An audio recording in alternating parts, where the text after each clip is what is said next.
Paris had a plan to be the greenest Olympic Games yet. But according to reports, some of the biggest nations don't trust the water-based cooling system installed in the athletes' village, and they are wheeling in their own air conditioners instead. The Washington Post saying, quote, wealthier nations have effectively undercut Paris's marquee sustainability measure, signaling that, yes, they care about environmental aims, but not if it risks the comfort of their athletes. Joining us now with reaction is Climate Depot publisher Marc Morano. It seems to me like the Washington Post is saying that basically these athletes are spoiled and, you know, they should just get on board with the green agenda put forward by Paris and France.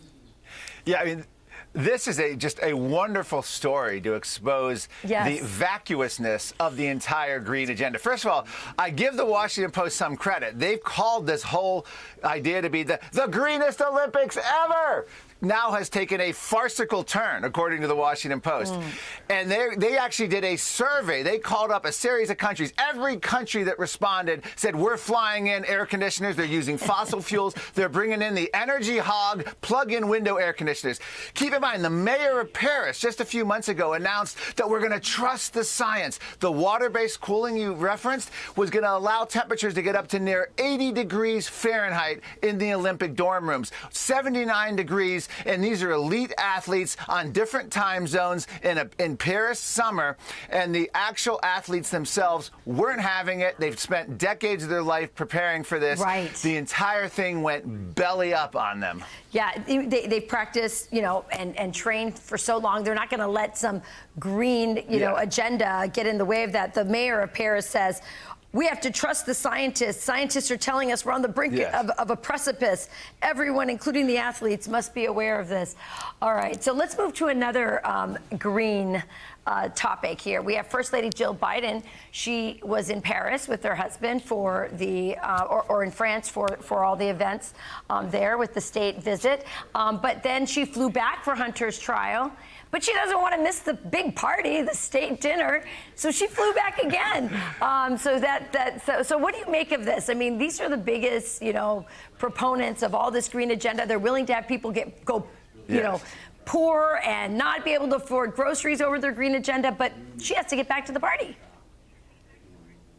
Yeah, again, you expect world leaders, their spouses, to do a lot of traveling. The difference here is the Biden administration is directly aiming at our freedom of movement. Yes. We already have in a declared climate emergency, massive travel restrictions being proposed. One activist says in a climate emergency, which Joe Biden wants to do, and it's been multiply reported he's going to do at some point, you're going to have only fly when it's, quote, morally justifiable, unquote. Kind of reminds me of Barbara Streisand, who was funding all these climate scientists and pushing the climate change. At the same time, she flew her 3 dogs to Europe to visit her while she was in one of her concerts. They actually had a plane just for her dogs.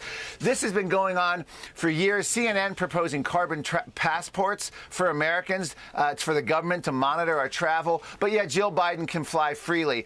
This is a new era that's being descended. Americans aren't used to this. A class-based society where we, the peasants, are going to be massively restricted in our movement, but our ruling class can do whatever they want, fly endlessly. And that's why this is significant, because they're imposing the climate agenda. It's a perfect example of this eco-feudalism. Before we go, so people know we're not making this up, this is part of an agenda to limit people's long hauls and short haul flights by the years, I believe, 30, right?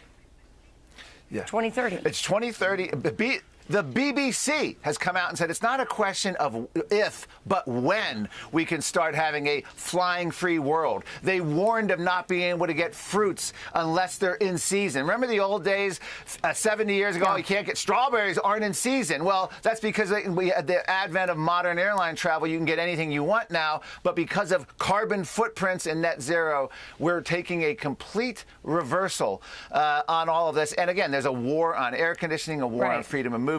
It's the intentional restriction and rationing of food, energy, transportation, and they're getting away with it. Every day we go forward, this net zero agenda takes a little bit more away of our freedom and our prosperity. It does. Well, who could say that supporting a 50-some-year-old man in trial in court is not morally justifiable. Marc Morano, so That's great. Right, morally. So great to have you. Always. Thank you, Rachel. Appreciate it. You got it.